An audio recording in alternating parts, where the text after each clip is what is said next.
Hello, bachcho. Let's read this question. The question says that the figure shows a horizontal block that is suspended by two wires A and B are identical except their original lengths. Which wire was originally shorter? Options are A, B, both had equal length. Any one of them could be shorter. We have to choose the correct option. आइए बच्चों discuss करते हैं की concept. तो बच्चों यहाँ पर हमारा जो की कंसेप्ट है that is formula for Young's modulus. तो एज वी नो दैट कि यंग्स मॉडुलस को हम y से रिप्रेजेंट करते हैं एंड इसका फॉर्मूला होता है y equals to stress upon strain. Stress force per unit cross sectional area and strain change in length upon original length. So इस फॉर्मूला को हम y को हम f upon a into del L and capital L यहाँ पर ऐसा भी लिख सकते हैं एंड इसी एक्सप्रेशन से हम डेल एल के लिए सॉल्व करें तो then we get F L upon A Y. तो ये जो एक्सप्रेशन है ये एक्सप्रेशन हमें ये बताता है कि डेल एल का वैल्यू यानी कि elongation in wire कितना होगा एंड हियर ये जो यूनिफॉर्म ब्लॉक है इसको हैंगओवर किया गया है वायर ए बी के साथ। अब ये जो फाइनल स्टेज है उसमें हम देख पा रहे हैं ए और बी फाइनल स्टेज में इक्वल दिख रहे हैं लेकिन हमसे पूछा गया है कि विच वॉज ओरिजिनली शॉर्टर। इसका मतलब ये है कि अभी ये इक्वल दिख रहे हैं लेकिन ओरिजिनली एक शॉर्टर था। फॉर एग्जाम्पल अगर ए शॉर्ट था तो ए का लेंथ बढ़ करके यहाँ तक आ गया होगा, ए शॉर्ट था यहाँ तक तो इसने बी को इक्वल किया होगा तो इसका अलोंगेशन ज़्यादा होगा बी से। और अगर बी शॉर्ट था तो फिर बी का अलोंगेशन यहाँ तक अगर था ओरिजिनली तो फिर उसने ए की लेंथ को मैच करने के लिए उसमें अलोंगेशन ज़्यादा हुआ होगा। तो यहाँ पर एक तो फोर्स जो है उसको हम टेंशन की इक्वल ट्रीट करेंगे तो देयरफॉर हमारा del L equals to tension into original length upon A Y. अब हम देखते हैं कि कौन से वायर में टेंशन ज़्यादा है। जिस वायर में टेंशन ज़्यादा होगा अगर तो फिर हम उसके हिसाब से यहाँ पे अलोंगेशन की वैल्यू को जज कर पाएंगे। आइए देखते हैं सॉल्यूशन। सबसे पहले तो हम इस डायग्राम को कंसीडर करें जो कि हमें गिवन है।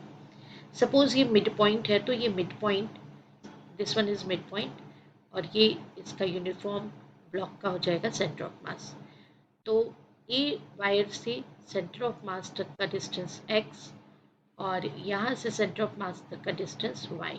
तो ऑब्वियसली आप देख रहे हैं कि y is less than x, x हमेशा ज़्यादा होगा as compare to y। And tension हम सपोज कर लेते हैं कि वायर ए में टेंशन है टी ए और वायर बी में टेंशन है टी बी। तो वर्टिकल ये इक्विलिब्रियम में है। In vertical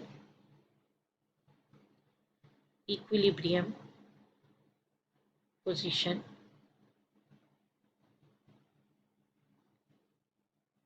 TA plus TB, it is balanced with mg, m mass of block है and g acceleration due to gravity।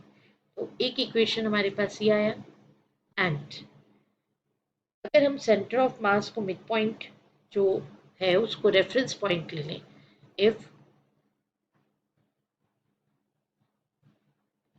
center of mass is taken as point of reference,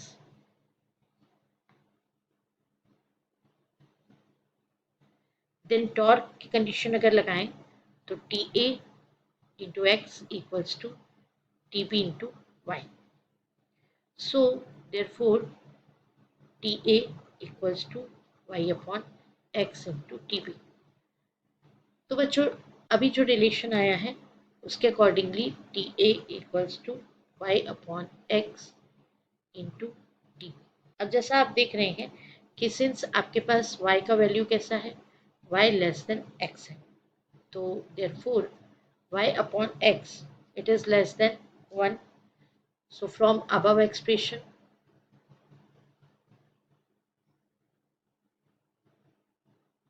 हम लिख सकते हैं कि T A less than T B होगा, या फिर इसको ऐसा लिखा जा सकता है कि और T B greater than T A होगा।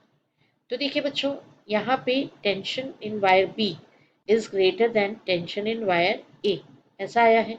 इसका मतलब वायर बी में टेंशन ज़्यादा है, तो जिसमें टेंशन ज़्यादा ओरिजिनली वो वायर कैसा है, वो वायर ओरिजिनली शॉर्टर होगा, क्योंकि उसको ज़्यादा टेंशन देना पड़ा ज़्यादा अलोंगेशन के लिए। तो देयरफॉर हम लिख सकते हैं कि tension in B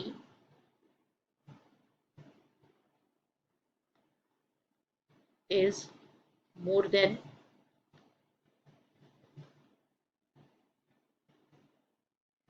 tension in A.